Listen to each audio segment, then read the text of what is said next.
মধ্যপ্রাচ্যে পরিস্থিতি এখন অত্যন্ত উত্তপ্ত। একদিকে ইরান, অন্যদিকে বিশ্বের সামরিক সুপার পাওয়ার যুক্তরাষ্ট্র। চলমান উত্তেজনা ও সংঘাতের মধ্যে এখন বড় প্রশ্ন, এই যুদ্ধে কোন দেশ কার পক্ষে দাঁড়িয়েছে আর কে অবস্থান নিয়েছে বিপক্ষে। আজকের এই ভিডিওতে আমরা দেখব ইরান ও যুক্তরাষ্ট্রের এই সংঘাতে বিশ্বের কোন কোন দেশ কোন পক্ষকে সমর্থন করছে। তাই পুরো ভিডিওটি দেখুন। প্রথমেই কথা বলা যাক যুক্তরাজ্য সম্পর্কে। যুক্তরাষ্ট্রের দীর্ঘদিনের ঘনিষ্ঠ মিত্র হিসেবেই পরিচিত এই দেশটি। অতীতে ইরাক ও আফগানিস্তান যুদ্ধেও তারা সরাসরি যুক্তরাষ্ট্রকে সমর্থন দিয়েছিল। তবে বর্তমান পরিস্থিতিতে যুক্তরাজ্যের বক্তব্য কিছুটা ভিন্ন শোনাচ্ছে। তারা বলছে তারা কোনোভাবেই মধ্যপ্রাচ্যে বড় আকারের আঞ্চলিক যুদ্ধ দেখতে চায় না। একই সঙ্গে তাদের অবস্থান হল ইরানকে কখনোই পারমাণবিক অস্ত্র তৈরির সুযোগ দেওয়া উচিত নয়। তাই কূটনৈতিক আলোচনা ও সংলাপের মাধ্যমে সমস্যার সমাধান খোঁজার উদ্যোগকে সমর্থন করে আসছে যুক্তরাজ্য। তবে প্রকাশ্যে শান্তির কথা বললেও অনেক বিশ্লেষকের মতে বাস্তবে তারা এখনও যুক্তরাষ্ট্রকেই পূর্ণ সমর্থন দিয়ে যাচ্ছে। এরপর রয়েছে রাশিয়া। ইরানের ঘনিষ্ঠ মিত্র হিসেবে পরিচিত এই দেশটি ইরানের ওপর যুক্তরাষ্ট্রের হামলার তীব্র নিন্দা জানিয়েছে। রাশিয়ার পররাষ্ট্র মন্ত্রণালয় এক বিবৃতিতে এই হামলাকে জাতিসংঘভুক্ত একটি স্বাধীন ও সার্বভৌম দেশের বিরুদ্ধে পরিকল্পিত সশস্ত্র আগ্রাসন বলে আখ্যায়িত করেছে। তবে বাস্তব পরিস্থিতিতে রাশিয়া সরাসরি যুদ্ধে জড়ানোর মতো কোনো অবস্থান নেয়নি। তারা ইরানের প্রতি সমর্থন প্রকাশ করলেও মূলত কূটনৈতিক ভাষায় নিন্দা জানিয়েই নিজেদের অবস্থান সীমিত রেখেছে। এরপর রয়েছে ফ্রান্স। যুক্তরাষ্ট্রের আরেক গুরুত্বপূর্ণ মিত্রদেশ ফ্রান্স অতীতেও বিভিন্ন আন্তর্জাতিক ইস্যুতে যুক্তরাষ্ট্রের পাশে থেকেছে। ফ্রান্সের প্রেসিডেন্ট এমানুয়েল ম্যাক্রো বলেছেন, বর্তমান উত্তেজনা শুধু মধ্যপ্রাচ্যের জন্য নয়, বরং পুরো বিশ্বের জন্যই বিপদের কারণ হতে পারে। যদিও ফ্রান্স আনুষ্ঠানিকভাবে যুদ্ধ থামানোর আহ্বান জানিয়েছে, অনেকের মতে তাদের মনোভাব এখনও যুক্তরাষ্ট্রের পক্ষেই ঝুঁকে রয়েছে। এরপর রয়েছে চীন।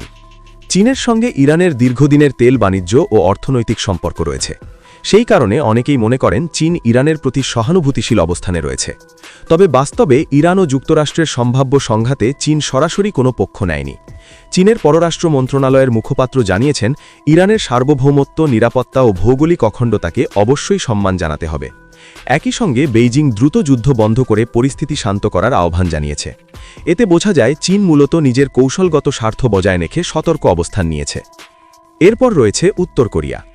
দেশটি ইরানের ওপর মার্কিন ইসরায়েলি হামলাকে অবৈধ আগ্রাসন এবং একটি দেশের জাতীয় সার্বভৌমত্বের লঙ্ঘন হিসেবে আখ্যায়িত করেছে। উত্তর কোরিয়ার পররাষ্ট্র মন্ত্রণালয়ের এক বিবৃতিতে বলা হয়েছে, যুক্তরাষ্ট্র ও ইসরায়েলের এই ধরনের পদক্ষেপ কোনোভাবেই গ্রহণযোগ্য নয়। অনেকেই বলেন, বিপদের সময় অপ্রত্যাশিত বন্ধুরাই পাশে থাকে।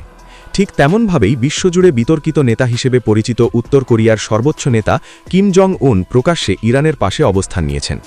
এমনকি তিনি সতর্ক করে বলেছেন, প্রয়োজন হলে ইরানের হয়ে যুক্তরাষ্ট্র ও ইসরায়েলের বিরুদ্ধেও লড়াই করতে প্রস্তুত উত্তর কোরিয়া।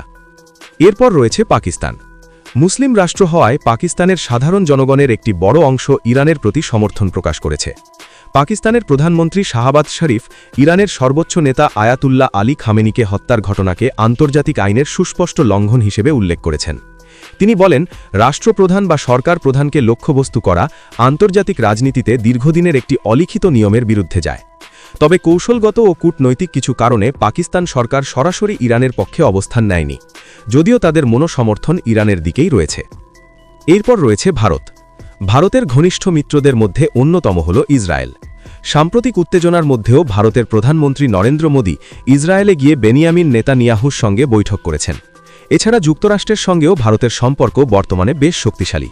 তাই অনেকের মতে প্রকাশ্যে নিরপেক্ষ অবস্থান দেখালেও বাস্তবে ভারত নীরবে যুক্তরাষ্ট্রকেই সমর্থন করছে। এরপর রয়েছে বাংলাদেশ। ভৌগোলিক ও কৌশলগত বাস্তবতার কারণে বাংলাদেশ সাধারণত কোনো বড় শক্তির যুদ্ধে সরাসরি জড়িয়ে পড়ে না। তবে মুসলিম সংখ্যাগরিষ্ঠ রাষ্ট্র হওয়ায় দেশের জনমতের একটি বড় অংশ ইরানের প্রতি সহানুভূতিশীল। সেই দিক থেকে বিশ্লেষকেরা মনে করেন, ইরান যুক্তরাষ্ট্র সংঘাতে বাংলাদেশের মনোভাব অনেকটাই ইরানের পক্ষেই ঝুঁকে থাকে। সবশেষে রয়েছে সৌদি আরব। যুক্তরাষ্ট্রের সঙ্গে সৌদি আরবের দীর্ঘদিনের বাণিজ্যিক ও কৌশলগত সম্পর্ক রয়েছে।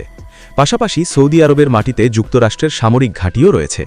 এই কারণগুলো বিবেচনা করলে বোঝা যায়, বর্তমান পরিস্থিতিতে সৌদি আরবের অবস্থান মূলত যুক্তরাষ্ট্রের দিকেই ঝুঁকে রয়েছে। তো এই ছিল আজকের ভিডিওটি আপনার কেমন লাগলো অবশ্যই কমেন্ট করে জানাবেন। ভালো লাগলে লাইক, শেয়ার এবং সাবস্ক্রাইব করে আমাদের সাথেই থাকুন।